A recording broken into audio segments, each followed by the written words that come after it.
everyone, welcome back to another episode of I Can Do This All Day. This is Dan the Part-Time Avenger. That's Mark the Resident Jedi. Hello there. So, much like many things that go on for 2 years, like this podcast, we're going to try something new. We're going to make it fresh. We're going to make it different, but we're also gonna make it old. Today, we're going to spend some time on some films that we feel like don't show their age nearly as much as Dan and I do. We're going to give you some thoughts on some 40s. 40s. So I am 41 years old. Mark, how old are you? I'm still 40. I still got a couple months, baby. We're talking about movies that are 40 years old this year, which is bananas. It sounds kind of crazy to me, but as I go down this list of movies that we have some clips of that we're going to kind of talk about, banter, appreciate, maybe make fun of, talk some shit. Maybe. I don't know. Maybe. But this seems like the most fitting time to where we are hitting our, you say it's a midlife crisis to where it's like, let's just do podcasting and then just talking about movies and stuff. I feel like this list of movies is not 40 years old. They do not seem that old, but I guess it's because we are that old. That's what it is. I mean, I look at it as just like this podcast in our midlife celebration. These are movies that people should know, that people should love, and I think that may not get enough love out there in the world anymore. Ooh, that's a bold statement because some of these films are really, really fantastic. Some of them, not so much. Some of them have that like cult classic status, but at the same time, they've never elevated beyond that cult level. But we're gonna talk about today, and you know what? We're gonna push that cult classic status over for all these videos. This little podcast of the most hypocrisy-filled podcast in the Tampa and Chicagoland area. I think we can do it. Our little cult classic podcast, we're ready to go. It's a special one today, so we are going to go over some clips.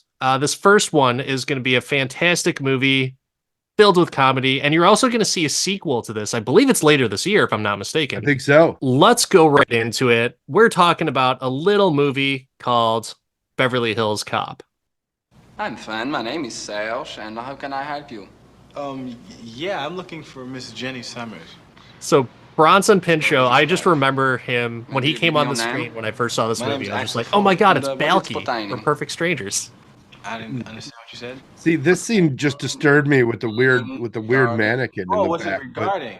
I have an old acquaintance. The reason I think that this scene encapsulates it is Bronson Pinchot made this movie better.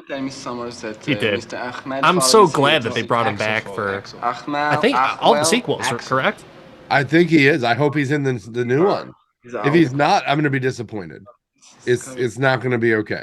But it also shows Eddie Murphy's just calm, cool, and slickness here. Yeah, they're totally ripping right now. Yeah, like they're just totally playing ripping this off. Thank you. I'll make it myself right back there with a little lemon twist. It's good. Just try it. No, I'm fine. It's a little lemon twist. Piece. Just try it. Yeah, I was wondering how much something like this went for. $130,000. Get the fuck out of here! No, I cannot. It's serious because it's very important piece. Have you ever sold one of these? Sold it yesterday to a collector. Get the fuck out of here! Serious, I said it myself. Axel Foley, what on earth are you doing here? How you doing? I'm fine. Hold a second. I'll be right that down. Art piece is so amazing. Serge? I was going to say that hair is amazing. Oh, she has such big hair. But it's that fantastic. movie is amazing. People luckily are going to revisit, hopefully, some of the Beverly Hills Cop films, but the first one, I feel like, set it off. My favorite's number 2, and I think number 3 is just takes it to a whole nother odd, weird, and awesome level, right? I don't think it's that bad.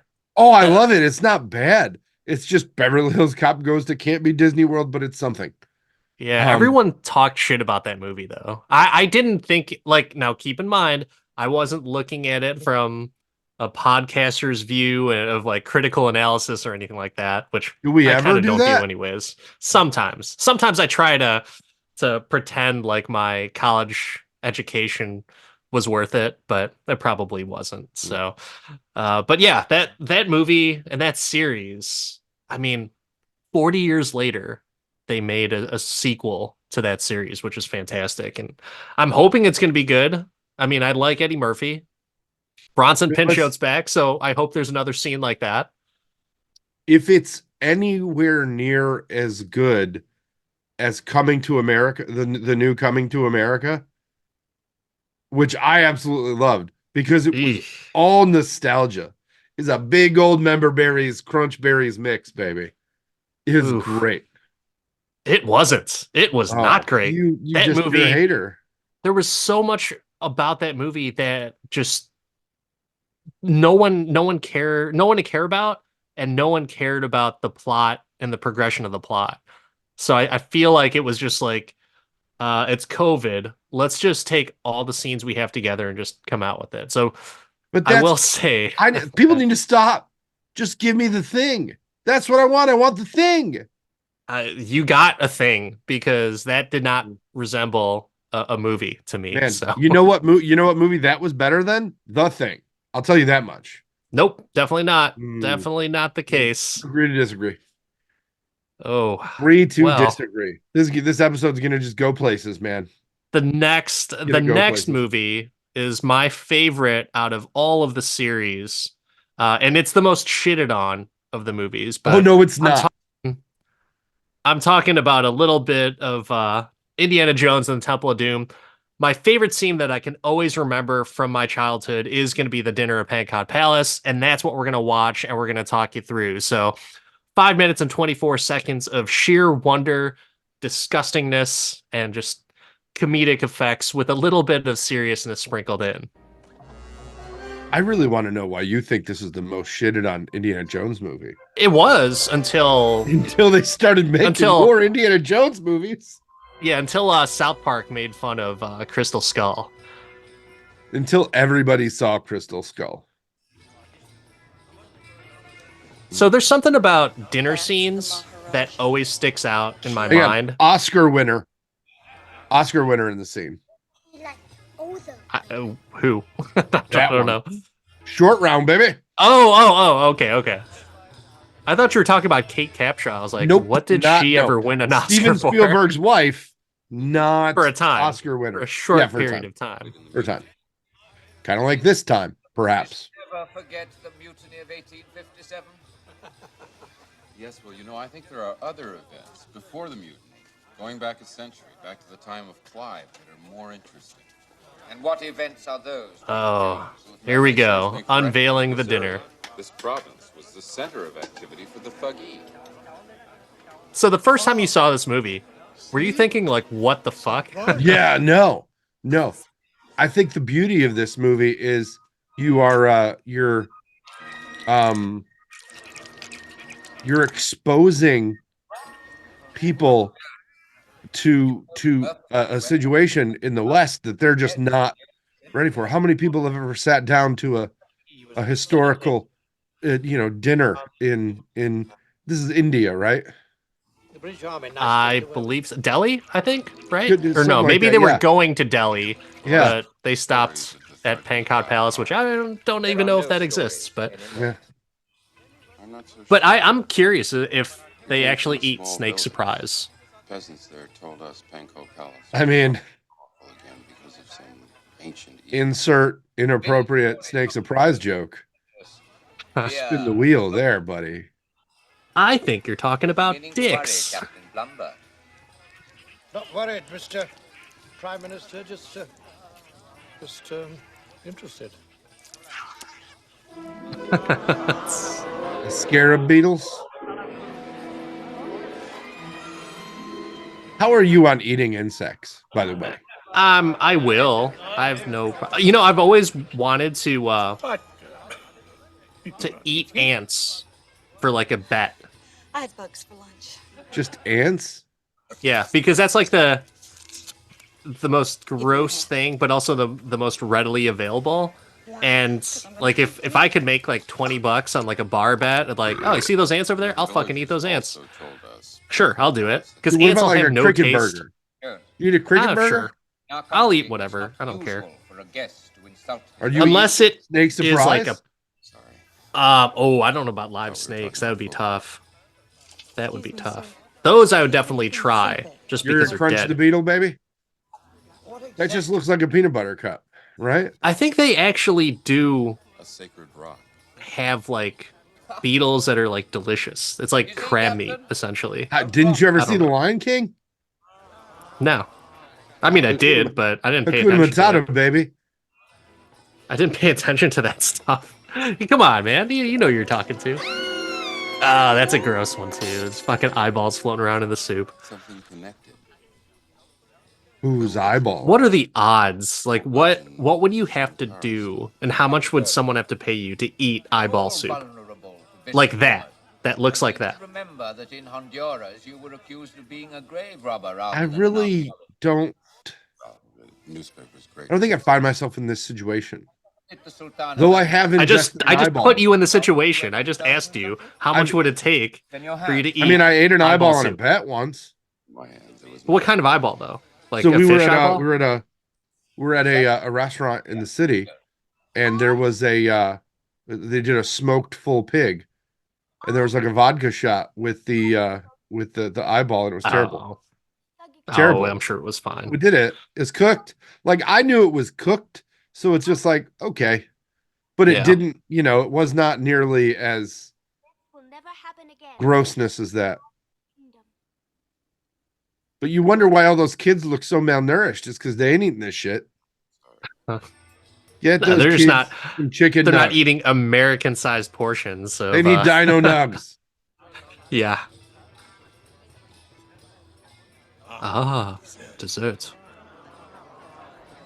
This was fucking nuts. I'm pretty sure that's how COVID-24 could start. Chilled a monkey brain. That is nuts. Oh my god. JELLO. Oh man. Fun. Do you like how Indy didn't eat any of it? He just knew. He had a Quest bar on the way in. He's fine. Yeah, I always kind of wondered that, like, him being the cultured guy that he is, would he be fine with eating that stuff? Would he just be like, yeah, whatever. It's part of the Probably. culture. Fuck it, Except the snakes. It doesn't like snakes. True. Oh yeah, that should have been a part in that movie where he just kind of freaks out that there's snakes there. Huh. Good call. I wonder why they didn't do anything with that, or they probably just thought about it after the fact. Like, Because they already Indiana did it. doesn't like It snakes. was like, yeah. we did this last movie. We can't do it again. It can't be a gimmick. Ah, shit. He's afraid of Kalima. snakes. Kalima Shakti Day. All right, so one of my favorite films growing up as a kid, something that I've seen in probably triple digits, was The Karate Kid. And we are going to watch an old school trailer. Have you ever seen the trailer for The Karate Kid? Or even just, have you seen trailers for older movies in general, like in the 80s? I mean, they weren't good. They weren't. No. And a lot of them I don't even remember, because I remember watching like the Terminator trailer on the DVD, and I was like, this sounds like this movie's gonna suck based off of this trailer. Like, it is not very well put together. And they have the voice, the guy who does the trailer voice just isn't there. It's like the most comedic, like he could be up in 10 minutes to do a stand-up session. Like, Arnold Schwarzenegger is the Terminator. Like, it just doesn't sound right. So I think our trailers now are much better. Casey Kasem? Because that was the voice you just did. Maybe. I'm Casey maybe. Kasem. Terminator. All right. So next do. we are going to do The Karate Kid, and we're going to talk about the trailer. This is it. This is the end of the line. Ooh, I do dig the 80s music in the background of the trailer. For Daniel LaRusso, Is this the only pool you guys got? the future seemed far from terrific This place is a dump. You should go back to New Jersey. Hey, I know it's hard, but we're not quitters, are we? until he met the right girl. Oh yeah, the girl. I say she's beautiful. I think she's beautiful. Is that your address? You got it. I mean, Only angered the wrong nobody guy. nobody has a problem with Elizabeth Shue ever. And then he gets beat up by the Karate Kid. Definitely. You gotta be nuts. And his troubles really began. His troubles really began getting the shit kicked out of him. Then, Yeah, when he crosses the Karate Kid. teacher I promise, teach karate. and a friend Fighting always last answer. How did you do that? Don't know. First time. Power, whole body. This trailer actually has me jazzed to go watch the Karate Kid. It's not bad. If come from inside you, always right on. I love that the third movie took one scene from the trailer about trees, and they're like, we should make a movie. White train. The trees. I have to fight. That third one is much. I love the third one. It's pretty bad though, isn't it? Oh, it's Like, so good. It's nowhere near as bad as the Anna Klumsey one. You got me. in the end, Who? it will be in Daniel's The hand. Karate Kid. My girl one. didn't do a fucking Karate Kid. Who was in the fourth Karate Kid movie? Oscar winner Hilary Swank. Put some respect on her name. Oh, sorry. Sorry, you know what she But didn't I- win an Oscar for? That. It's just strange that you said Anna Klumsky, like the the least likely person to be in Karate Kid. You like? JC Penney, 398. Oh, look at that. That genius editing right there of the trailer and the joke at the end. How perfect is that? That's funny. I mean, you talked bad about the trailers and all that, and that actually was That was fairly pretty solid. good. Like, That was pretty good. not a bad trailer. It was just long and had some talking over it, but yeah, no. Not as I wouldn't say not as long as like the trailers now, right? Like the trailers now just seem super fucking long. Like Well, a some of 5-minute them, clip unless of it's the everything. Super Bowl, then they give you a taste and tell you to go to their website. That's Go to actually our pretty website. smart, huh? Like crank up those YouTube numbers to get the additional 5 cents per view, you know? Like that's so crazy to me. They're pretty smart to do that. Mm. And it's I a don't know. better way for them to get the what's it called? The statistics. I almost feel like the trailer would leave you disappointed if you go to see the movie because it's not that action packed.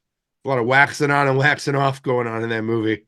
Of this one, you thought that this trailer wasn't Was as- more action packed and faster moving than the film. Like it didn't keep the same pace. Hmm. You know what I mean? Like the pacing of it was quick and turning, and there was action and there was fighting, and then you're just like, we'll fight after you sand my deck by hand. We'll fight But that's after you paint my fence, Huckleberry Finn. you just turned Mr. Miyagi urban, I guess. I don't know. I do not do Pat imitations. I let him be. And I've got to think that, like, did the diner on Happy Days close and then he had to start doing karate? So you're talking as if it's the same world. Like Arnold is Mr. Miyagi. I'm kind of, that's Arnold's real name. He left Wisconsin because screw those guys. I hate the winters here. We're going somewhere warm. It's funny. Well, we got a little bit of comedic effect right there with some jokes, but I want to show you a scene of a more serious clip from the Karate Kid. I thought this was actually like really, really impactful for me as a kid because it just, you were thinking you were in for this like martial arts karate type of movie with adolescents, right? Young adults. And this turns into like some legitimate shit where it's like, oh man, these guys really fucking pick on this kid. And they could have killed him. They could have fucking killed him by running him off the road like this. So I have a question for you. Have you ever seen a kid ride a dirt bike outside of like the whole premise of it is so ridiculous that, oh, we all riding dirt bikes around at night. I mean, I didn't grow up in the 80s. I would assume that like the 80s, everyone had dirt bikes all the time. I'm gonna say no. I'm gonna say no to that. I don't know, man. 80s was a weird time. This damn bike. I hate this bike. I hate this friggin' bike. This stupid bike. So just imagine his psyche. He gets run off the fucking road. Because I felt like it. He's an emotional wreck. He knows his mom's gonna be pissed. Oh, God. Would you tell me what's going on here and don't tell me about another bike accident? What do you want to hear, Ma? I want to hear the truth. No, you don't want to hear the truth. All you want to hear is how great it is out here. Well, maybe great for you, but it sucks for me. I hate this place. I hate it. I just want to go home. Why can't we just go back home? Very much like a kid in high school that just got moved or transferred to another school. Apparently, you know, the just misses Jersey, baby. Yeah. I don't know why, but I didn't say that. The Garden State is lovely. You're right. So in all seriousness, like just this interaction between a mother and son during a very fucking challenging time for both of them is solid acting. I probably would say that's the best acting out of the entire movie. This little quick scene right here. And then I always felt bad because they were yelling outside Mr. Miyagi's house or his little room. And he's like kicking the walls and elbowing the walls and shit. And then here he is just trying to do some spackling. Yeah. But he's just trying to do some midnight spackling and no, can't do it. He's cleaning his tools. He's getting ready. That may be the best acting Ralph Macchio has ever done. Have you that ever may seen, be on his highlight reel still. Have you ever seen what's it called? What's that movie that we had to read for school? The Outsiders. Outsiders. There we go. The movie that we had to read for school. Yeah, I've never watched it, but I read the book, or at least read enough of it to pass a test. But I would assume that he has pretty good acting in that. A little bit more serious now. I mean, he kind of falls in the background from all of the other actors that are in that movie. Yeah, including C. Thomas Howell. Oh, man. C. Thomas Howell. That guy's going places. That's for sure. Did you ever see the Saturday Night Live skit where Rob Lowe is reading a letter from back in the 80s he wrote himself? Part of it is like talking about how all the different actors out of The Outsiders, like Patrick Swayze, Tom Cruise, Ralph Macchio, everyone. And he's like, and then there's C. Thomas Howell. That guy's really going places. Just doesn't happen for C. Thomas Howell. Although I think he did some movies a little bit later on. He did not stay golden. C. Thomas Howell. No. Did not. Was he Pony Boy? No, I just made that joke out of nowhere. I didn't see the movie. I didn't see the movie, so I couldn't tell you who was who. Yes, C. Thomas Howell was Pony Boy. Well, going on to the next one, we got a little serious there. We're gonna go back to play. I mean, do you actually play? I mean, this is a documentary. It doesn't get more serious than Spinal Tap. Very true, but the funniest clip that is, God, any guitar player probably knows this clip. This one is just, it's perfect. 1959. You know, it just, you can listen. How much is just this? listen for a minute. The sustain, listen to it. I'm not hearing anything. You would, though, if it were playing, because it really, it's famous for its sustain. I mean, you can just hold it. Well, I mean, so you'd have to. You can go and have a bite. No, you still be hearing that one. Yeah. Can you hold us a sec? You sure? This one. Go and have a bite. Of course, it's a custom 3 pickup. Paul, this is my radio unit. Oh, so I I see strap this piece on, you know, right down in here when I'm on stage. It's wireless. Wireless, exactly. Yeah. And I can play without all the muck. You can run anywhere on stage with that. Oh, this is special too. It's Now, if I'm the old tagger on it. So you never. if I'm not mistaken, that is Chris Guest, right?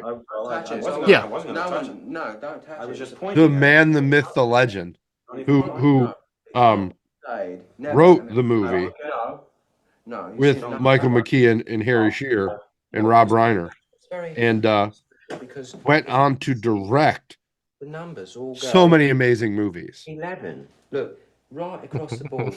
11, Oh, I see. 11, And most of 11, the and then amps go up to 10. Exactly. Does that mean it's louder? Is it any louder? Well, it's one louder, isn't it? It's not It's 10. one louder. Most blokes are going to be playing at 10. You're on 10 here, all the way up, all the way All up. the way up, all the way up. You're on 10 on your guitar. Where can you go from there? Where? I don't know. Nowhere, exactly. What we do is if we need that extra push over the cliff, you know what we do? Put it up to 11. 11, exactly. One louder. Why don't you just make 10 louder and make 10 be the top number and make that a little louder? These go to 11. When Barbara switched to TurboTax? It's so good, and it is. I love that there's two heavyweights in that movie, right? Two just visionaries carrying a scene that people may not recognize from large parts in movies, but have had such an impactful career and have just done amazing things. Would you say that Christopher Guest is as widely known as Rob Reiner, though? I mean, no, he's not Meathead. I mean, come on. It's Rob Reiner. Who is as well known as Rob Reiner? But Christopher Guest is the father of the mockumentary and continues to do them, right? Like Waiting for Guffman, Best in Show, all those amazing spoof movies. If not for Christopher Guest, do Simon Pegg and Nick Frost exist? Do they do movies? Right? I mean, I think the mockumentary has inspired so much, even on like YouTube and stuff like that. Even some of reality TV could be kind of thrown into that. But this was such a creative outlet in this movie that it's not flashy, and you have to hear it, and you've got to follow it. But it is so much better than half the trashy TV out there, and consistently hilarious, that I feel like not enough people have seen it. Like, and I know it's a huge cult classic, but like it goes to 11. People are just like, haha, it goes to 11, but they don't have that reference to it. And I think that there's a certain reference to it. And Christopher Guest, do you know who his wife is? Nope. Oscar winner Jamie Lee Curtis. So Really? I may give him a 1-up on Rob Reiner solely for that. I didn't know that. I didn't even know Jamie Lee Curtis was married, to be honest on that. Oh yeah. Okay. Interesting. Well, one of the things I definitely don't know about is this next movie clip that we're going to watch, because I just don't care about the movie, but it's turning 40. It stars a certain superhero named Kevin Bacon. And yeah, we're going to talk about Footloose, but it's not the clip that you might be thinking of. Because Kevin Bacon in Footloose is such a waste. Kevin Bacon in Footloose is like Indiana Jones in the first Indiana Jones movie. It could be anybody. But the seminal character to Footloose is John Lithgow. Without John Lithgow, I'm going to totally disagree with you. I want to tell you, Lithgow's influence, there's no conflict. That's fine. Without the dramatic range of John Lithgow. Oh, I don't think anyone gives a shit about John Lithgow in Footloose. These days of this obscene rock and roll music.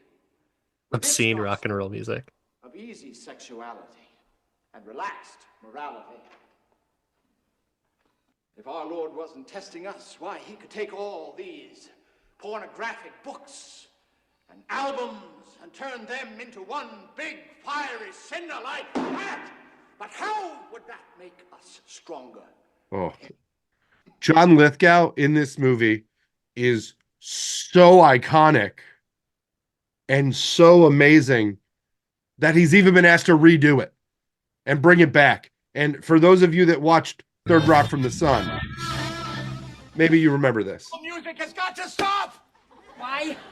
Because it's loud and rhythmic, and rhythm can lead to dancing. Rock and roll music preaches a gospel of easy sexuality and relaxed morality, and I will not endorse an enterprise which is as fraught with peril as I believe this one to be.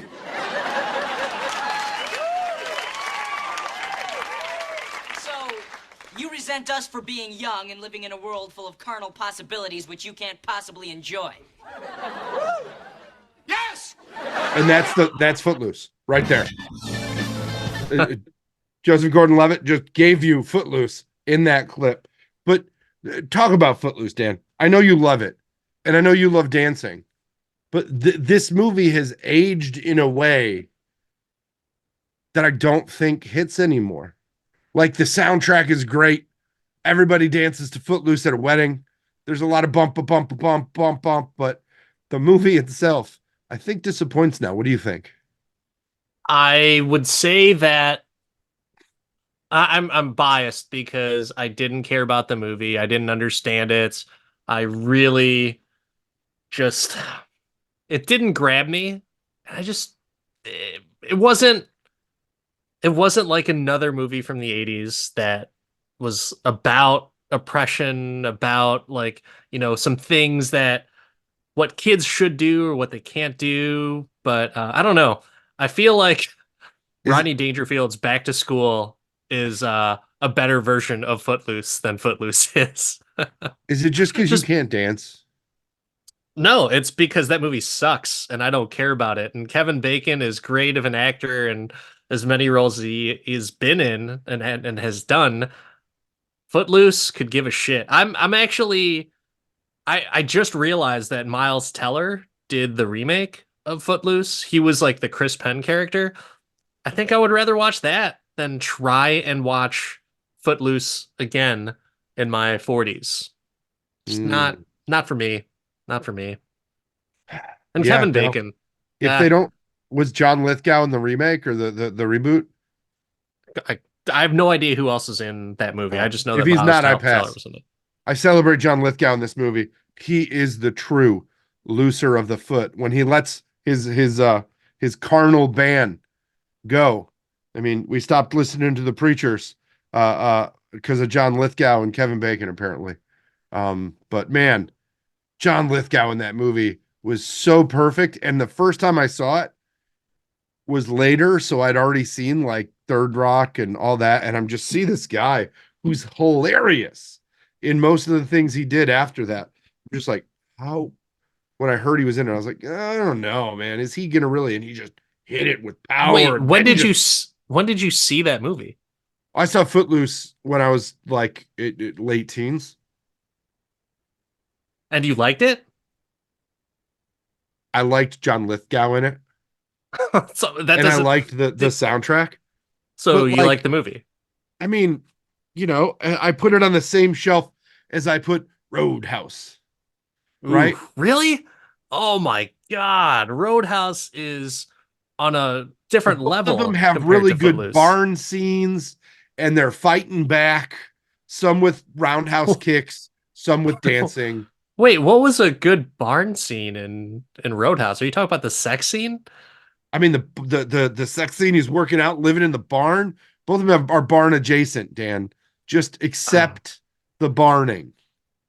I don't know what that means, but I guess. So we'll go on, just because I don't know what else to say about that because I think Footloose sucks. But let's go on to what I think we both can agree, a very good movie. And I just got done watching the highlights of the NBA All-Star Game. And did you read any headlines on that, or have you partaken in NBA at all, or no?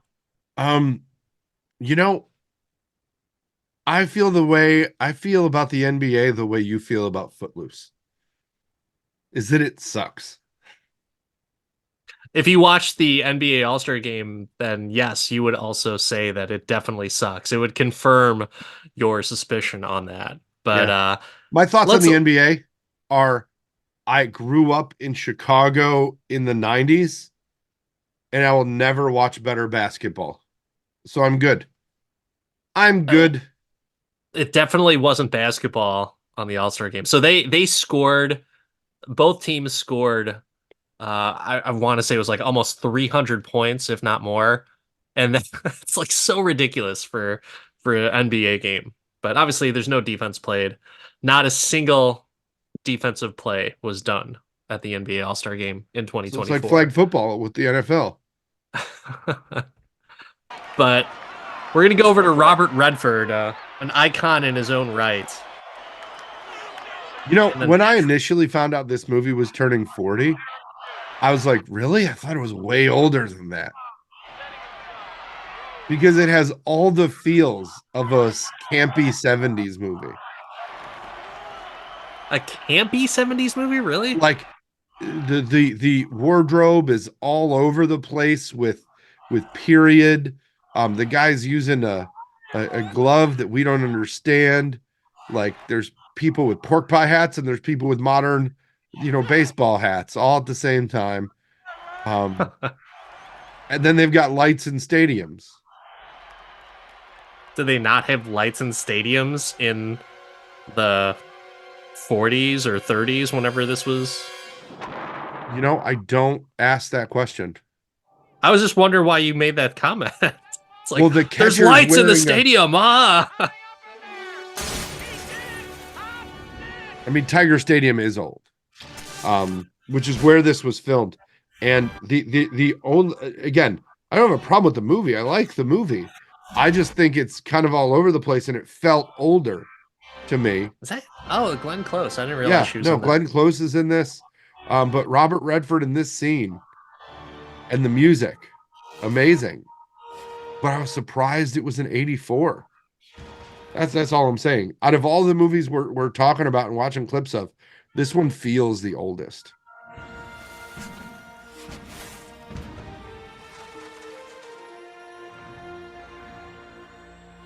Not the best baseball movie, though. The best baseball movie in 1984. I don't know. I'm curious as to if there were any other baseball movies back in the day. I feel like there weren't. It's like, oh, we can't spend enough money to shoot these. Like, you'd have to have like 40 guys on the field. Like, it's not that many, sir. Like, oh, we need more. Well, I mean, Bull Durham came out 4 years after this. That might be the best baseball movie of all time. Even better than your For Love of the Game movie? Yeah, definitely. Though I do enjoy. I mean, it's a Kevin Costner baseball movie. Who cares?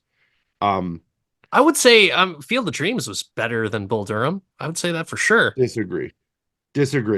But either way, it's a Kevin Costner baseball movie. So we're just, it's they're all in the top 5. But like Pride of the Yankees was in like the 40s. But of the top baseball movies, this was the only one that came out in the 80s that I can think of. Bad News Bears was older, right? Oh, Bad News Bears was okay. So there was a solid baseball movie. Like I just have selective memory when it comes to that stuff because baseball was never my sport, never my thing. But I liked watching movies that had sports in it. Yeah. So well, the early 90s was the baseball movie renaissance, right? Rookie of the Year, Angels in the Outfield, Little Big League, like all of those. Amazing. I never saw Little Big League. I always wanted to. Was it good? I liked it. Fun fact about Little Big League, the mom from Little Big League, her son is now could possibly be the starting center fielder for the Cubs.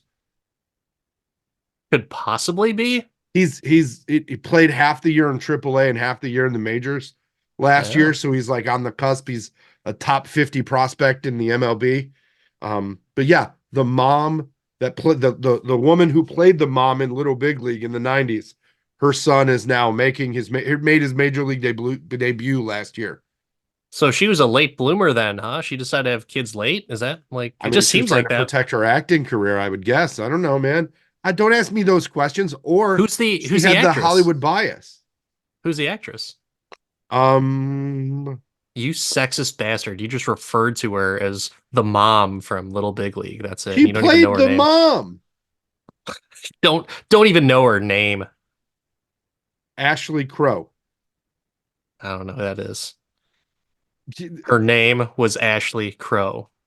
Her name was Ashley Crow. Wow. Wow. She was in The Good Son. If you remember that scary as hell Macaulay Culkin, Elijah Wood trying to kill movie. That was kind of creepy. That was definitely creepy. She was also in like Minority Report. She had a good career. She's still I think she's working as recently as 2018.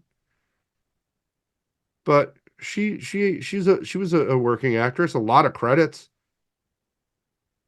But yeah, either way, I feel like the late 80s had some good baseball movies, but this was one of the earlier baseball movies in The Natural, and it felt it because it just felt like a 70s movie.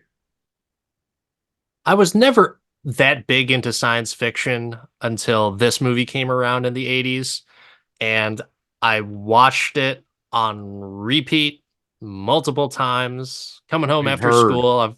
I've talked about it. But what better movie than Terminator, the original Terminator, and what better clip than what you're going to see right now?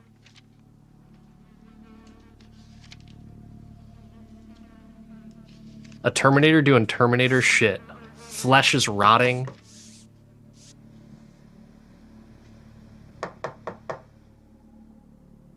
Hey, buddy, got a dead cat in there or what?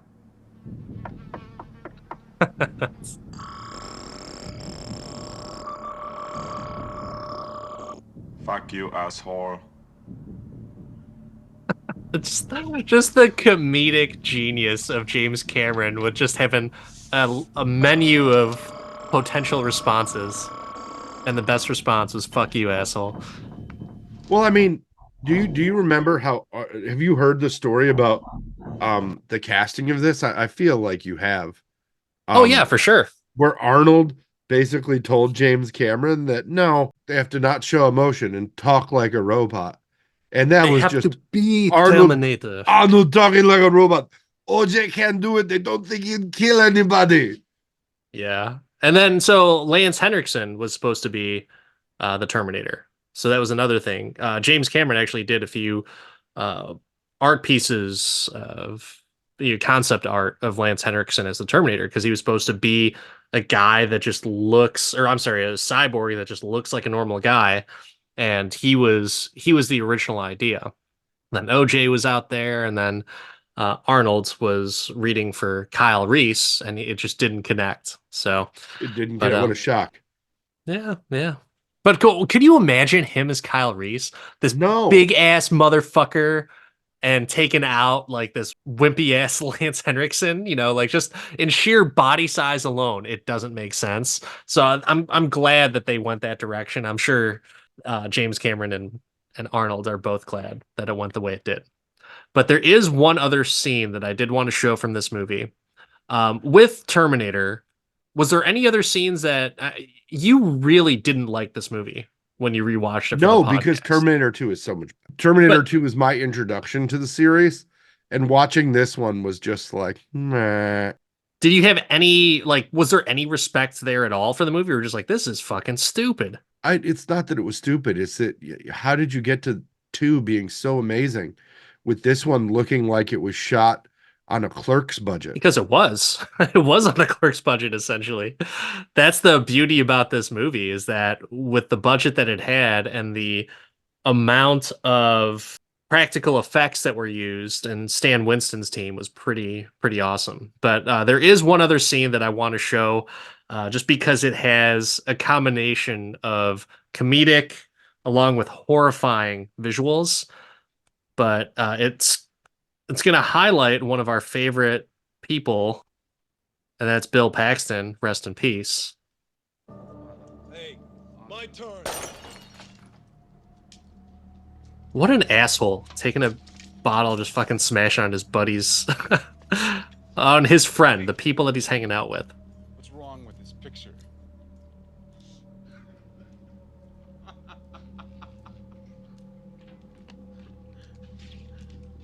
Nice night for a walk, eh?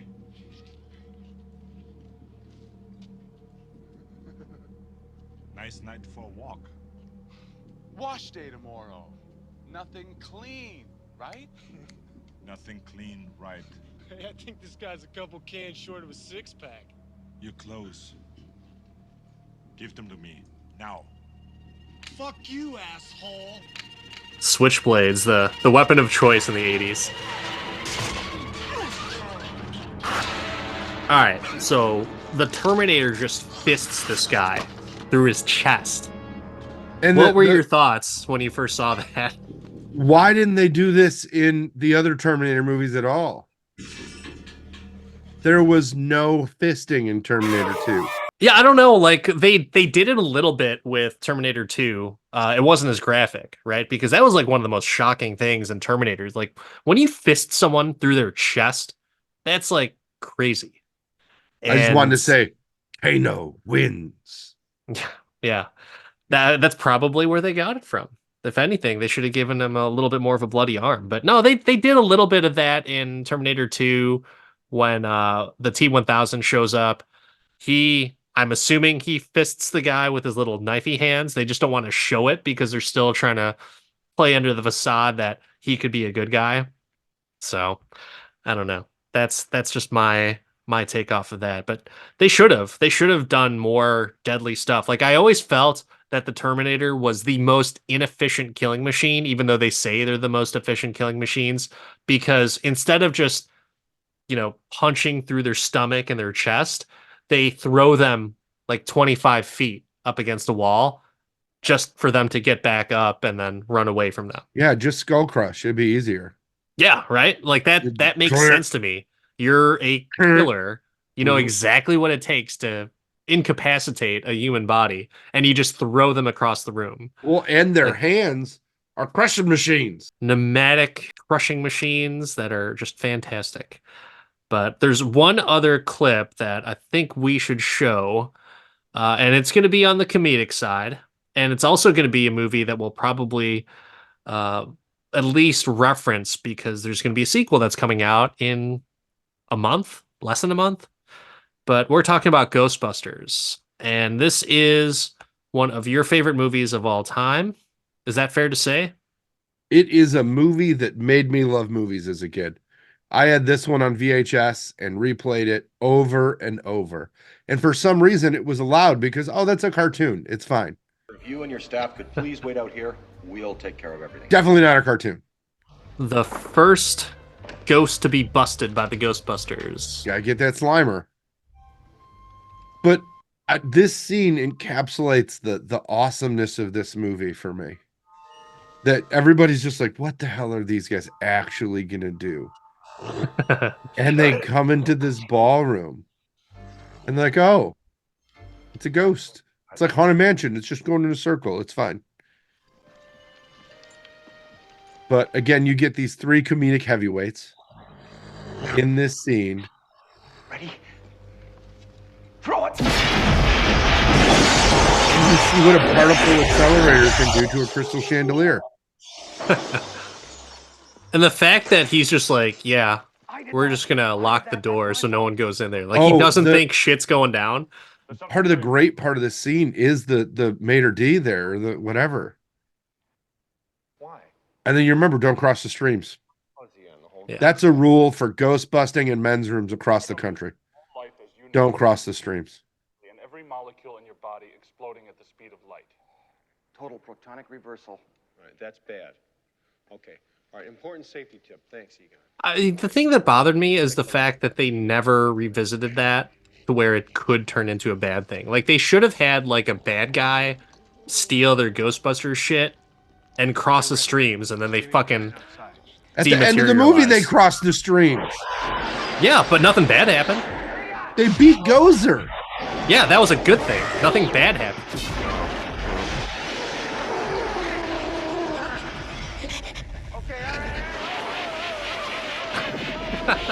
The fact that Harold Ramis is just fucking shooting at the bar for no reason for like I love good Harold 5 Ramis seconds. in this movie. This is Harold Ramis's absolutely best role. I would say that as much as I like him in this, I think his role in the second one, even though I hated the second one, was better. He was just more of Wait, like wait, wait, that. wait. This is my favorite part. And the flowers are still standing. The flowers are still standing. I have wanted to do that forever. And my wife has never let me do it at any wedding or nice event we go to. Even at the end. I had an opportunity to do it at the end of a friend's wedding when they were just cleaning everything up. I was possibly a little inebriated. And I'm like, I can pull it. We're taking the tablecloth off. Hang on a minute. My wife's like, no, you're not doing that. Oh, man. But like, so after you see this in this movie, which has mostly been talk and Bill Murray just, making fun of Dan Aykroyd, you're like, holy shit, we got some ghost stuff. And they just busted one. My youngest loves Ghostbusters. Oh, dude. And this scene also cemented a toy line that lives forever. Who didn't want a proton pack? You know you had I don't know if you had a proton pack. Danny didn't like toys. Danny was the kid who straightened a Slinky. I'd never got toys. That was the difference. Oh.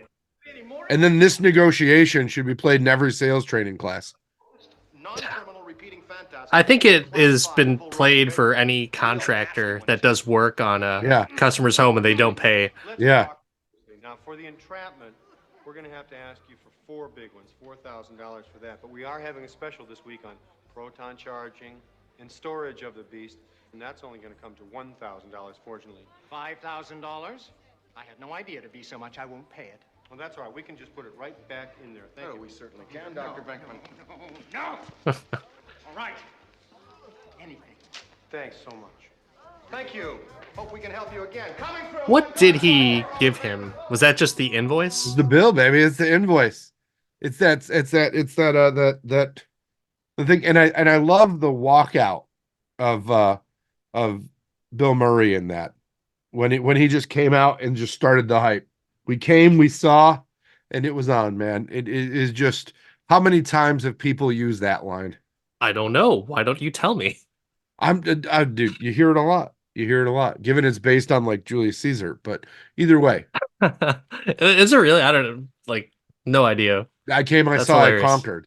We came, we saw, we kicked its ass. Yeah, I don't know. I never paid too much attention in school, yet I got fantastic grades. So fantastic education, I suppose. But yeah, man. So that's one of the things with, as we get older, our movies get older with us, and we don't necessarily think that it's that old because we just very much enjoy them or very much like to talk shit about them. That's one of the big things about us in this podcast is the fact that we get a chance to revisit some older movies and be exposed to newer movies and look at them in a different way just to see like, well, how nostalgic is this for us? How's the music? How's the acting and the plot and the writing and the directing? I think if we go back to a lot of those movies that are 40 plus years old, we'll watch them in a new appreciative light, or maybe we'll see it's like, you know what? This movie sucked. It wasn't really that good. I enjoy them. I enjoy them regardless. And I'll continue to watch them throughout the duration of this podcast and the duration of my life. But what about you? Any other 40-year-old movies that you thought were really great and that we didn't get a chance to watch a clip of? I think that we're gonna touch on a few more as time goes by. I think we have slated to review a 40-year-old movie in a few weeks, Buckaroo Banzai, which is something that I have yet to see, but I've missed and everybody's talked about. There's also new things coming out from 40-year-old movies. Dune, the original Dune came out in 1984. You want to talk about movies maybe we haven't talked about? Revenge of the Nerds. Such a great, just awesome movie. I know as a kid you watched Neverending Story because every kid was subjected to that sad tale of somebody's horse dying in a lava pit. I don't remember anything from that movie other than the fact that with Falcor and the kid in the room reading the book.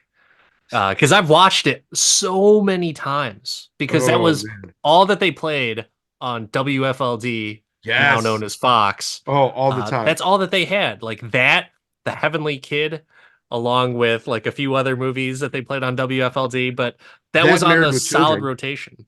Yeah, well, yeah, that too. But for movies, that was one of the Yeah, staples that no, they would no. always have. I think But the yeah, only I other don't ones. remember him. I don't remember it. Do you remember? Were you a big 16 Candles person? Because that is that movie came out in 1984, so it's 40 years old this year. I just watched it for the first time a few months ago, Mhm. and it was all right. Not my favorite of those movies. It definitely falls to Breakfast Club for sure. But yeah, I don't know. What about you? Did you like I mean, that? just a John Hughes fan, so yeah, I'm all about it. Another movie that won the Oscar in 1984 that I think is hugely underrated is Amadeus. Have you ever seen Amadeus? I've also seen that. That was on regular rotation on WGN back in the day, and I would actually watch that movie again today because I feel like I would appreciate it and understand it a whole lot more. Back then, I just thought it was kind of weird. And I was like, okay, I guess I'm watching this because there's what else am I going to watch? I don't have cable. So I would watch whatever was on for movies and stuff. So it was either that or like MASH on WFLD, which MASH. I just never got into it. So Oh man. I just thought when I first saw that movie, I'm like, why is Kroger from Animal House in this? What is yeah, going on? This person does not fit here. I mean, you've got F. Murray Abraham just killing it in that movie. And then you've got a guy from Animal House. After you watch it, like once you get through that movie, it is intense and deep and just so good. I think that's another like deep lost gem from 84. do you have, and this will be my final question, do you have a favorite movie from 1984? Oh, it's Ghostbusters. It can't not be Ghostbusters. I guess that should be a wrap for this episode. We got 40-year-old movies. So congratulations to all the movies that we talked about. My favorites I showed right here on the podcast. There's only one other one that is not on the podcast today, but I will do an honorable mention. That's Top Secret, Val Kilmer's finest movie, Oh, in my yes. opinion, and also one of the funniest. But yeah, that's pretty much it for us on this episode of the I Can Do This All Day podcast. For anyone who is in their 40s or listening to us and want to check out some of these movies, or hopefully maybe just kick back some of those nostalgic feelings, we're happy to do so for you. But until next time, I'm Dan the Part-Time Avenger. That's Mark the Resident Jedi. Don't forget to like and subscribe. Tell us what you think about us bringing up some clips and actually giving you some insights into the movie. Because as far as we're concerned with this podcast, we came, we saw, and we kicked its ass.